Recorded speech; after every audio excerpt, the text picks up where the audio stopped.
जय हिंद दोस्तों, स्वागत है आपका ऑपरेशन ऑफ जीएस की इस यूट्यूब चैनल पे। मैं आदर्श आज आके लेके आया हूँ सीडीएस 2022 का पॉलिटी की पीवाईक्यू, यानी कि जैसे क्वेश्चन जो ऑलरेडी पेपर में पूछे जा चुके हैं, आपके सामने क्वेश्चन दिख भी रहा है। इस वीडियो में सिर्फ हम पॉलिटी को लेके चलेंगे, यानी कि जितने भी क्वेश्चन पॉलिटी में पूछे गए हैं, पॉलिटी के क्वेश्चन सीडीएस में, उसके बारे में हम चर्चा करेंगे। हर एक पॉइंट के बारे में, हर स्टेटमेंट के बारे में चर्चा करेंगे। अब जो हमारी सीरीज आएगी वो हर ईयर का जितने भी अलग अलग सब्जेक्ट के क्वेश्चन है उसके सेपरेट अलग अलग छोटी छोटी वीडियो बनेगी, ताकि आपको पीवाईक्यू करने में आसानी रहे। तब तक अब चलिए शुरू करते हैं। तो देखिए, हमारा पहला क्वेश्चन है, which among of the following is not a strength और द चीफ बेनिफिट ऑफ बाइकमरलिज्म। बाइकमरलिज्म सब समझते हैं क्या होता है। बाइकमरलिज्म क्या होता है? बाइकमरलिज्म का मतलब होता है ऐसे स्टेट जिसमें दो लेजिस्लेचर यानी कि विधानसभा और विधान परिषद, दोनों state legislature, state legislative assembly या स्टेट लेजिस्लेटिव काउंसिल होते हैं। तो देखिए, सबसे पहला हमारे स्टेटमेंट था, the second chamber check the first chamber and prevent majoritarian rules. इसका मतलब क्या होता है समझते हैं। सेकंड चेंबर्स होता है, जो सेकंड चेंबर्स होता है, सेकंड चेंबर कहने का मतलब क्वेश्चन में ये है कि जो विधानसभा और विधान परिषद होता है जिस स्टेट में, उसमें सेकंड चेंबर को कहा जाता है विधान परिषद कहा जाता है। तो विधान परिषद फर्स्ट चेंबर किसी भी लॉ पास करके आते हैं, उसके ऊपर वो संज्ञान लेता है। तो ये बिल्कुल सही बात है कि स्टेट लेजिस्लेचर में, जैसे लोकसभा में बिल पास होने के बाद राज्यसभा में जाता है, वैसे ही विधानसभा में बिल पास होने के बाद विधान परिषद में जाता है, विधान परिषद उसको चेक करती है। तो स्टेटमेंट फर्स्ट क्या है आपका? सही है। इसमें क्वेश्चन पूछा है नॉट, इसमें नहीं पूछा है। It check the power of executive, ये पावर एग्जीक्यूटिव को चेक करते हैं, यानी सेकंड चेंबर में जो बिल जाते हैं वो चेक की जाते हैं कि किस किस पावर या किस किस लॉ के अकॉर्डिंग फर्स्ट चेंबर में से बिल पास होकर आया। तो ये भी क्वेश्चन सही है। The second chamber can act as the constitutional safeguard. अब इसको ऐसे क्या समझिए, ये जो सेकंड चेंबर होता है वो कॉन्स्टिट्यूशनल सेफगार्ड होता है, यानी कि संविधानिक गार्ड होता है। इसका मतलब ये है कि जो फर्स्ट चेंबर अगर किसी बिल को जल्दी से पास कर देता है, तो अगर मान लीजिए किसी स्टेट में स्टेट लेजिस्लेचर बस बाइकॉमरियल नहीं, सिंगल है, तो अगर मान लीजिए विधानसभा किसी बिल को पास करता है, हो सकता है उसकी थोड़ी जल्दी हो किसी बिल को पास करने के लिए। अगर किसी बिल को वो जल्दी से पास कर देता है तो हो सकता है वो किसी भी फंडामेंटल राइट को वो वायोलेट करे। इसीलिए अगर जो सेकंड चेंबर होता है वो सेफगार्ड करता है। अगर किसी कोई भूल हो गई है फर्स्ट चेंबर से, तो सेकंड चेंबर हमारे फंडामेंटल राइट या अलग कानूनों को बचाता है और उस पर संज्ञान लेता है। जो हमारा फोर्थ पॉइंट है, it often act as a check and democratic rules. ये जो फोर्थ क्वेश्चन, फोर्थ जो पॉइंट है, यही आपका रॉन्ग आंसर क्या है? रॉन्ग आंसर क्या है? Fourth point. अब याद रखिए, फोर्थ पॉइंट इसका रॉन्ग आंसर है। अब अगला क्वेश्चन है, which of the following state has have the bicameral legislature. Bicameral legislature का मतलब अभी हमने समझा अपने पहले क्वेश्चन में कि बाइकॉमरियल लेजिस्लेचर ऐसे लेजिस्लेचर हो जिसमें दो लेजिस्लेटिव असेंबली होते हैं, यानी कि विधानसभा और विधान परिषद होते हैं। तो आपसे क्वेश्चन में क्या दिया है? Andhra Pradesh, Telangana, Bihar, Uttar Pradesh. Select the correct answer using the code given below. पहला सही है, पहला दूसरा तीसरा सही है, तीसरा चौथा सही है, पहला दूसरा तीसरा और चौथा सभी सही है। तो देखिए, बाइकॉमरियल लेजिस्लेचर उस स्टेट में है। देखिए, सबसे पहले कौन है? आंध्र प्रदेश। आप इंडिया का मैप याद रखिए और ऊपर से चलिए। देखिए, सबसे पहले आपका उत्तर प्रदेश और बिहार पड़ता है, ये दो हो गए हैं। तो उत्तर प्रदेश में दिया हुआ, बिहार में दिया है, दो सही हो गए।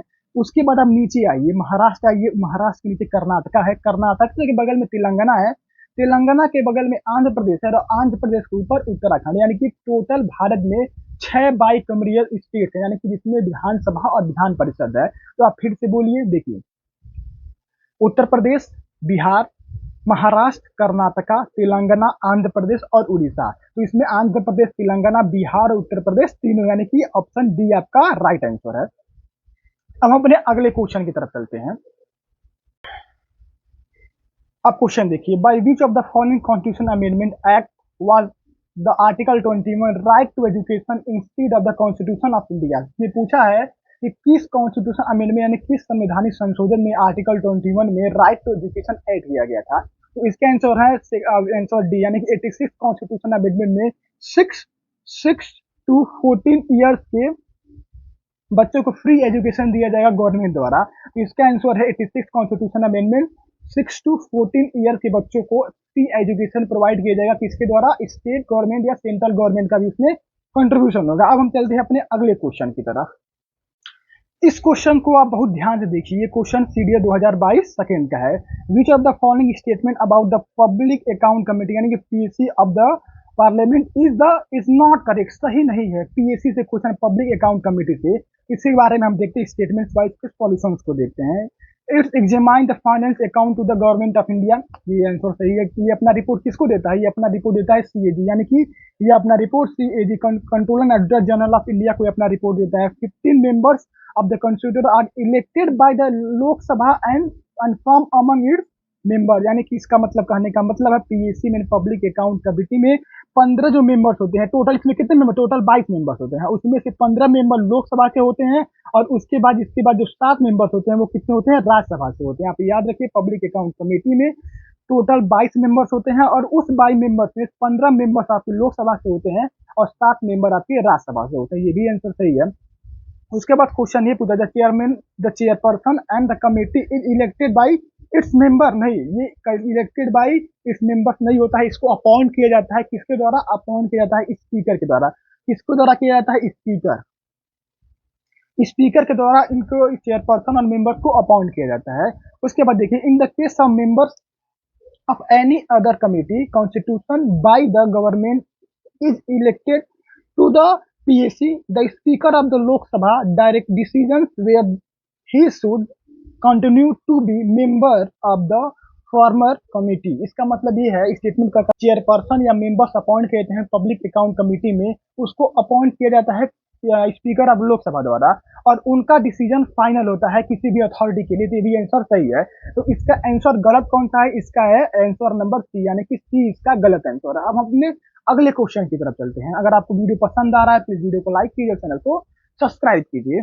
अब हम अपने अगले क्वेश्चन को देखते हैं। In which one of the following state has the president rule has been impose most number of times. देखिए, इसका मतलब ये है कि इसने पूछा है कि जितने भी स्टेट्स आपके ऑप्शन में बिहार, कर्नाटका, मणिपुर और पंजाब दिए गए हैं, इसमें सबसे ज्यादा प्रेसिडेंट रूल यानी कि राष्ट्रपति शासन 3 स्टेट्स में लगे हुए हैं। तो देखिए, इसका आंसर होगा आपका मणिपुर। मणिपुर सबसे ज्यादा, यानी कि मणिपुर में टोटल 10 बार लगे थे। उसके बाद आपका है पंजाब में 9 बार प्रेसिडेंट रूल लगे हैं। उसके बाद हम बात करें बिहार में 8 बार और कर्नाटका में 6 बार। तो इसका मैक्सिमम नंबर पूछा, क्या पूछा है? मैक्सिमम नंबर देखिए दिया है, most number, important most number of the times, यानी कि Manipur is the right answer.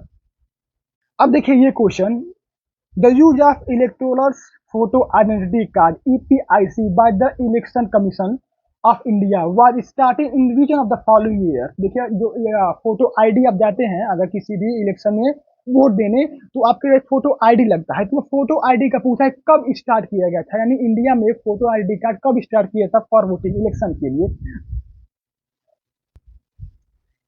तो इसका आंसर होगा आपका आंसर नंबर सी, 1993 में स्टार्ट किया था ईपीआईसी, यानी कि इलेक्टोरल फोटो आइडेंटिटी कार्ड आपका स्टार्ट किया गया था। अब हम अपने अगले क्वेश्चन की तरफ बढ़ते हैं। अब देखिए हमारा अगला क्वेश्चन क्या है? क्वेश्चन है which of the following best describe the electoral system to elect the president of India, यानी कि भारत के राष्ट्रपति चुनाव के लिए सबसे बेस्ट तरीका कौन सा है? तो इसका आंसर होगा proportional representation and single transferable vote. Option number D is the right answer. अब देखिए अगला क्वेश्चन, बहुत ही इंपॉर्टेंट क्वेश्चन, किससे है? मनी बिल से। क्वेश्चन क्या पूछा है? Which of the following statement about the money bill is not correct, यानी कि मनी बिल से रिलेटेड इसमें कौन से ऑप्शन में सही नहीं। सबसे पहला क्या ऑप्शन है? Money bill can not be introduce in the council of state. अब देखिए काउंसिल ऑफ स्टेट क्या होता है? एक होता है हाउस ऑफ पीपुल, एक होता है council of state. House of people किसको कहा जाता है? लोकसभा को, यानी कि लोकसभा को क्या कहता है? लोकसभा को कहा जाता है हाउस ऑफ पीपुल। और जो सेकेंड चेंबर है राज्यसभा, इसको कहा जाता है काउंसिल ऑफ स्टेट। क्या कहता है? राज्यसभा को काउंसिल ऑफ स्टेट कहा जाता है। क्या कहा जाता है? राज्यसभा को। तो इसमें को ये दिया स्टेटमेंट में, तो राज्यसभा में काउंसिल ऑफ स्टेट में बिल, मनी बिल पेश होता है कि नहीं होता है, यानी कि इंट्रोड्यूस किया जाता है कि नहीं किया जाता है। इसमें दिया है नहीं किया जाता है। तो देखिए मनी बिल इंट्रोड्यूस तो होता है लोकसभा में, लेकिन वो राज्यसभा में भेजा जाता है उसके कंसर्न के लिए मैक्सिमम 14 दिन, यानी कि मैक्सिमम 14 डे का होता है टाइम टेन्यूर। तो उसके अंदर अंदर उनको अपना डिसीजन दे देना है। लेकिन काउंसिल ऑफ स्टेट यानी कि राज्यसभा के पास कोई पावर नहीं होती है मनी बिल के ऊपर कुछ अमेंडमेंट करने की। वो अपना सुझाव दे सकता है लोकसभा के ऊपर, लेकिन लोकसभा भी बाउंडेड नहीं है। तो क्या है? अब देखिए शेड्यूल से एक क्वेश्चन पूछा था सीरियल 2022 को के पीवाईक्यू में। देखिए consider the following pair of schedules and the contents of the constitution of India. इसमें क्वेश्चन में देखिए how many of the above pair is correctly match. इन दोनों में से, इन चारों में से कितने करेक्टली मैच, यानी कि ये इससे मैच करेक्टली है कि नहीं है, ये इससे है कि नहीं है, ये इससे है कि नहीं है, और ये इससे है कि नहीं, इसके बारे में पूछा गया था। तो देखिए क्या था, फर्स्ट शेड्यूल क्या होता है, फर्स्ट शेड्यूल होता है यूनियन एंड इट्स टेरिटरी, लेकिन इसमें मैच किसने किया है, ओथ एंड अफर्मेशन, तो ये बिल्कुल गलत हो गया, यानी कि पहला गलत है। उसके बाद थर्ड क्या होता है, allocation of seats in council of state, council of state मतलब भी हमने पढ़ा, काउंसिल ऑफ स्टेट मतलब होता है राज्यसभा। अब देखिए कितने सारे क्वेश्चन काउंसिल ऑफ स्टेट से पूछे हैं सीडीएस में। उसके बाद देखिए थर्ड शेड्यूल क्या होता है, काउंसिल ऑफ स्टेट, सही बात है, ये पेयर सही है। तो क्या है, फिफ्थ शेड्यूल क्या होता है, schedule caste and schedule tribe, क्या होता है, schedule caste and schedule tribe. उसके बाद आपका आता है एटीएमएम, असम, त्रिपुरा, मिजोरम एंड मेघालय। उसके बाद आता है आपका 3 लिस्ट, इसके बाद आता है 22 लैंग्वेज, इसके बारे में हम ऑलरेडी जानते हैं। तो इसमें देखिए सेकंड सही, फर्स्ट एक पेयर मैच कर गया, दूसरा भी पेयर मैच कर गया। और 9 शेड्यूल में क्या दिया है, 9 schedule provision related to administration of tribal area and certain state, लेकिन होता है क्या, शेड्यूल 9 होता है जमींदारी के बारे में दिया गया था, यानी कि 2 पेयर सही है। तो देखिए इसमें आंसर क्या होगा, आंसर नंबर बी होगा, इसके 2 पेयर सही, यही पूछा है ना कि कितने पेयर सही होंगे, एक पेयर एक हो गया, ये दूसरा पेयर हो गया, यानी कि टोटल 2 पेयर इसमें सही होंगे। अब देखते हैं अपने अगले क्वेश्चन के बारे में।